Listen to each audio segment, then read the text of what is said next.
Almost exactly 2 years since he joined the band, Josh Freese is no longer a Foo Fighter.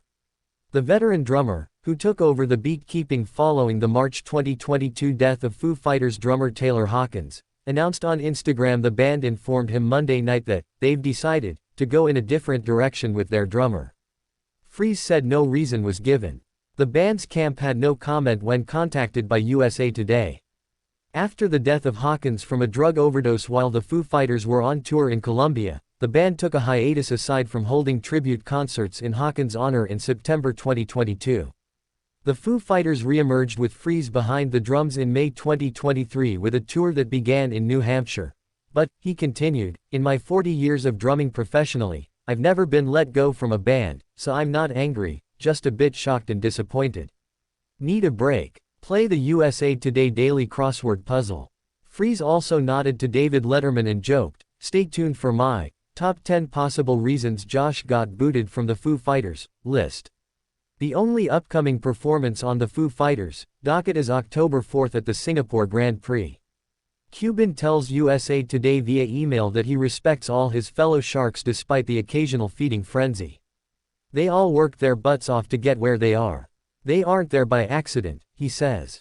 But he gives special kudos to Corcoran, who has an advanced understanding of people. Need a break. Play the USA Today Daily Crossword Puzzle. I respect Barb's talents the most, says Cuban. She is the best judge of character and commitment of entrepreneurs that I've ever seen. Those Shark Tank disagreements between founder-friendly Cuban and the aggressive negotiator O'Leary, aka Mr. Wonderful, were real. We had our battles, says Cuban.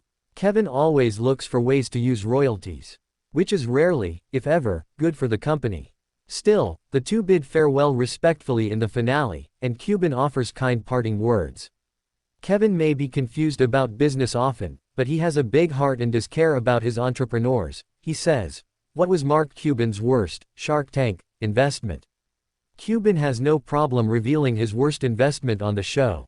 In 2013, entrepreneur Charles Michael Yim pitched his breathometer as the world's first smartphone breathalyzer.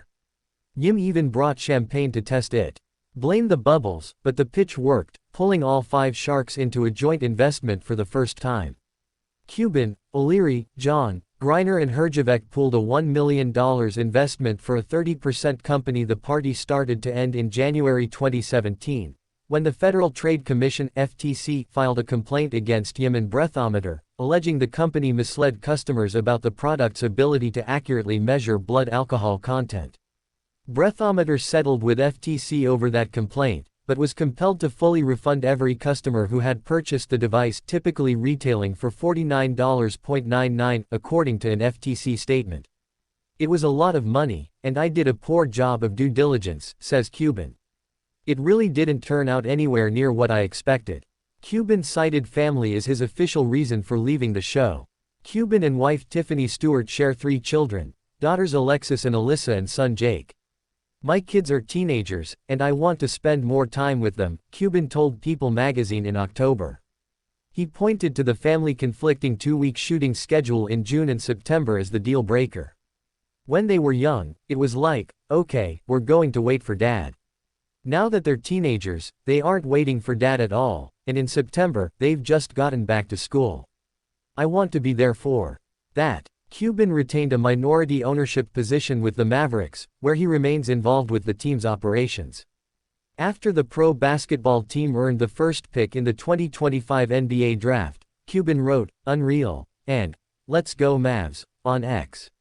The billionaire co-founded the Mark Cuban Cost Plus drug company in 2022, which is focused on providing lower-cost pharmaceuticals to consumers by bypassing middlemen and markups.